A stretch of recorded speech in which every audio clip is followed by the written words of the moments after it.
Yo guys, Boss Jones nga pala nagbabalik para sa pagbago na naman nating NFT game. Palabas pa lang to guys, Crypto Warlords, at magiging available ang kanilang beta test in 3 days. Ayan, nakalagay naman dito guys. So ngayon, papakita ko sa inyo paano ba tayo makasali dito dahil may rewards din ng kanilang beta test. And syempre, re-review na rin natin ang kanilang white paper, yung website, at yung community na. Pero bago yun guys, bago tayo pumasok dito, panoorin nyo muna ang ating intro.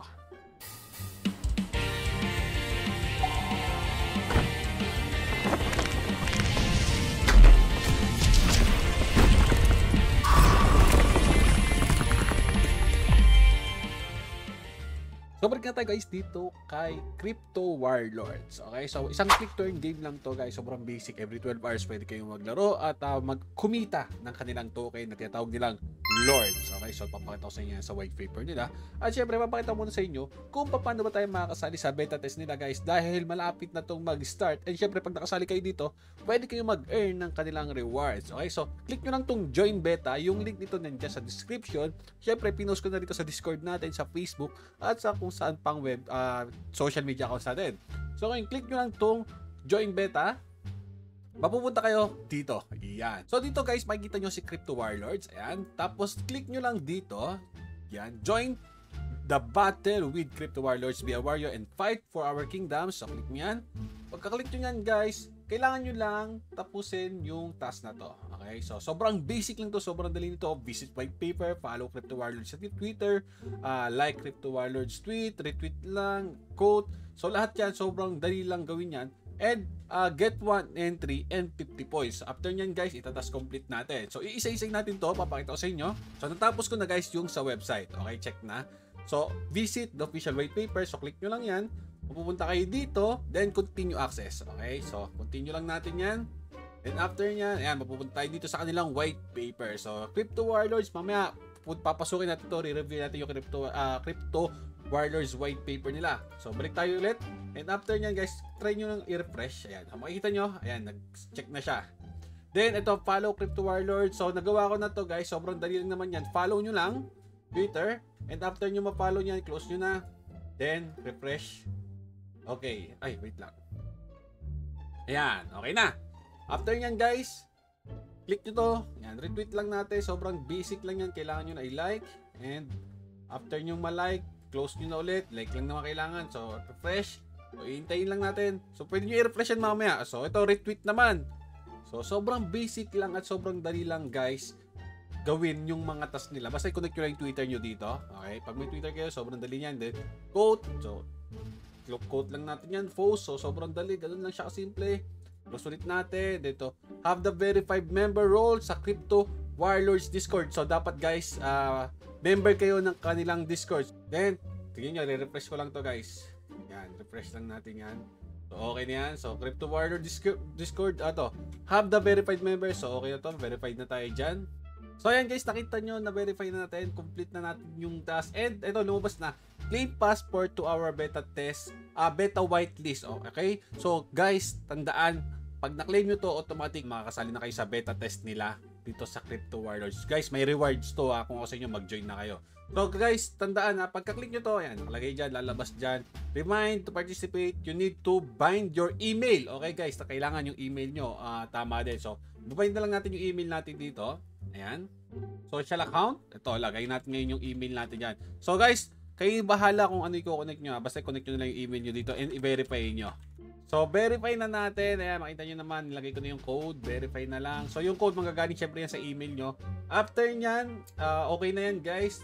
Pwede nating i-claim yung ating kaninang rewards. Ayan, claim na natin yan. Ayan, bing! So, yun, transaction has been submitted. Okay? So, follow nyo na rin syempre si ating Crypto Warlords. After yan, balik tayo dito. Crypto Warlords. So, ayan guys, makikita natin dito, meron sila, balik tayo konti. Meron silang tinatawag na mga rankings. Okay, so makikita natin dito yung rankings, yung leaderboard. Ayan, so may leaderboard sila guys. So, pwede kayong mag-earn more points, ayan, sa kanilang website dito. Pero ito nga yung kailangan lang natin para at least verified tayo at makakasali na tayo kay Crypto Warlords beta test. Okay, so ngayon balik tayo. So try natin guys yung game. So click natin yung play game dito. Pero tandaan guys, kailangan nyo muna i-connect yung inyong MetaMask wallet ha. Okay, so dali lang yan. Join with MetaMask. Okay, connect nyo lang under Binance Smart Chain. Tapos play the game. Ayan. Then, ayan, meron tayo ditong marketplace, may game shop, inventory, start battle. Okay, so pwede tayo pumunta sa game shop para makita natin yung ating mga box. So wala pa tong presyo guys dahil nga alpha test pa lang to. Okay, so magkakaroon pa tayo ng beta test, yung sabi ko nga sa inyo kanina. And ito, pwede tayo mag-buy dito. So meron ditong item chest and warrior chest. So meron naman ditong utility, so pili na lang kayo. So ngayon, dito tayo magpo-focus sa item chest tapos sa warrior chest. So buy tayo ng item chest. Yan dito. Buy.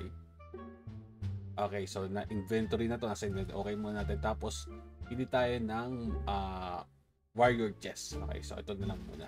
Yan. So buy. Okay. So tignan natin na sa guys sa master chest, ang epic dito guys is nasa 60% yung chance, legendary 30% at unique naman guys nasa 10%. So papansin nyo wala pang bayad dyan guys dahil nga is alpha test pa lang. So ngayon dito naman yung spirit chest, yung rarity guys, yung rare nasa 55%, yung epic 25%, legendary 15%, unique 5%. So pwede tayo bumili kahit ilang beses pa yan guys. Yan. So okay, so dito bilhin pa tayo isa pa. Yan. So, bili pa tayo dito. Yan. Okay, bili lang tayo ng bili. Ngayon, punta tayo ngayon sa inventory natin. No? Yan. So, yan. Kita nyo. Nandito na yung mga nabili natin. At open natin isa-isa. So, meron tayong master chest dito. Ito may spirit chest. Open natin. Pinihintay natin kung ano makuha natin. Yan. So, yun. Nakakuha tayo ng rare helmet. Okay, next. Okay pa. Rare na armor. Legendary. So kung ganyan naman guys talaga no, litik na.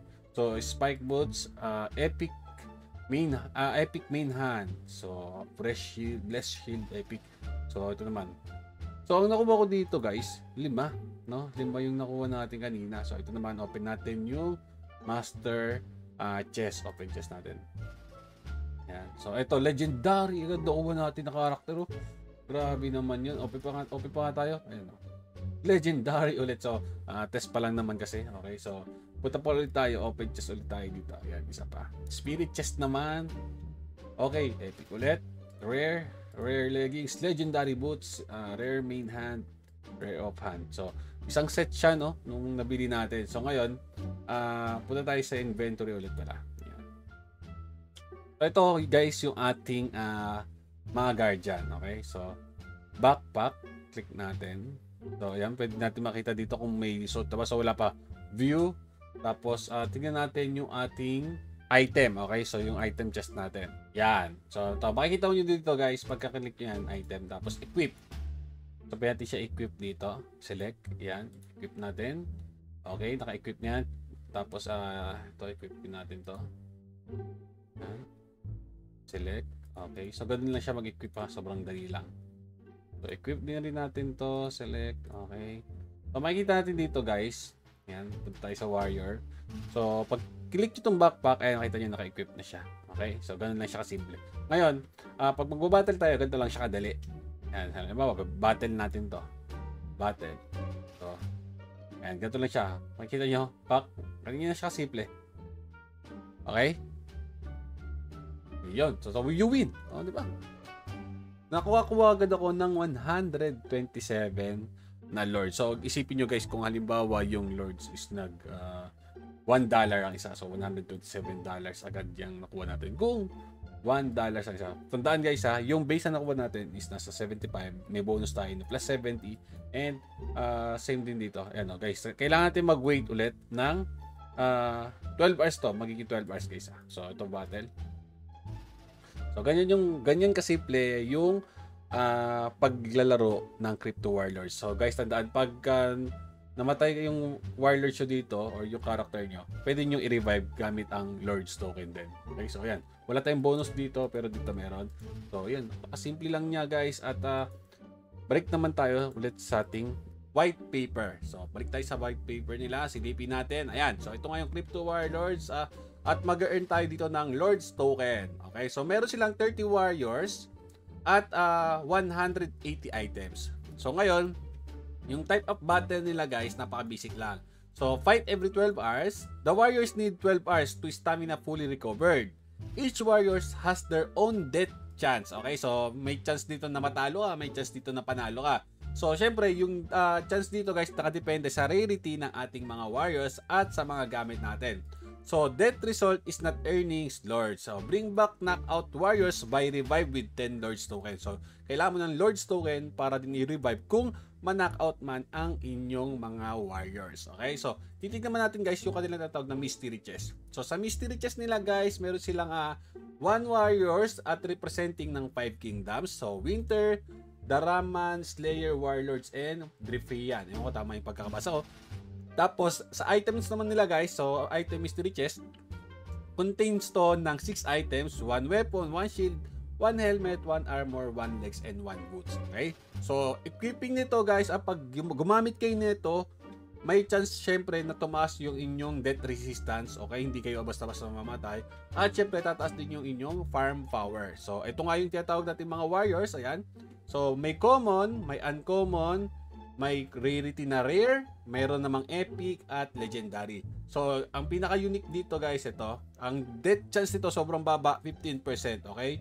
Yung rarity na unique, ayan. So, napakababa na ng 15%. At ang farm power niyan is nasa 90 lords. Ito naman, yung legendary is 25% lang. Yung death chance, so mababa pa rin. Compare sa common na 45%, ang ating death chance. So, malas-malas pag common ang nakuha nyo. So, may item naman tayo dito. Ayan nga guys, so common 2% yung dagdag na farm bonus at 2% din naman sa death resist. Sa uncommon naman 3% ang farm bonus at 3% din sa death resist. So on so forth na guys. Ang pinakamalas dito is yung unique pa rin na 11% yung farm bonus, 7% naman yung death resist. Okay? So sa naman sa marketplace guys, ay magkaka-marketplace nga sila. Pwede naman tayo magbenta dito ng ating mga item and magkakaroon din sila dito guys, syempre ng staking. At syempre may iba't ibang klase ng staking dito. May tavern staking, city staking, at syempre elite king staking. So nakadepende sa type of staking kung ano yung makukuha nating APY.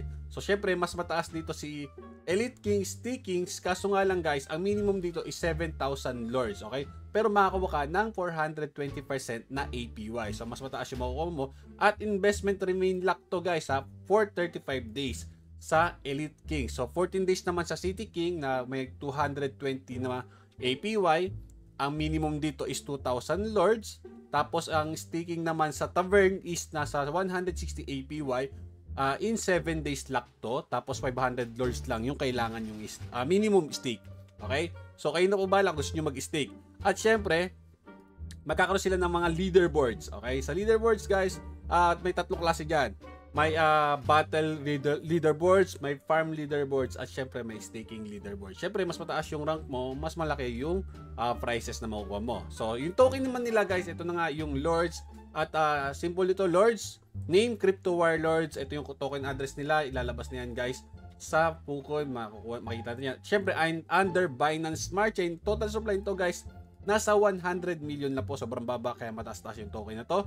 At kung ano po kayo guys, kung mag-invest kayo, invest what you can afford to lose, at syempre nasa inyo kung papasok kayo dito. So sa treasury nila, 70% ito mapupunta sa mababalik sa game, 20% naman guys will be returned sa marketing treasury. Yung 10% naman ito guys, syempre reserve, para to sa reserve treasury na tawag nila. Ito naman ay part ng development team nila. Okay? So yung roadmap naman nila guys, ito na pinaka hihintay natin. So nag-start sila quarter 4 ng 2023. Nagkaroon sila ng hiring team, project initiation, project introduction, white paper development, social network, at syempre platform release. So ito na rin yung token audit nila, and syempre ngayong 2024 nga ng quarter 1, nagkakaroon na nga sila ng private and open beta. So ito na ngayon nangyari ngayon, open beta. Tapos white paper, adjustment to. Tapos sa private sale, launchpad, and pancake swap listing. So yung game launch after na ng token. So sa quarter 2 ng 2024, dito na magkakaroon ng event, PvP mode at new PvE mode. Okay, so may pahaba pa ng pahabaya. So kayo po bahala kung gusto nyo pasukin.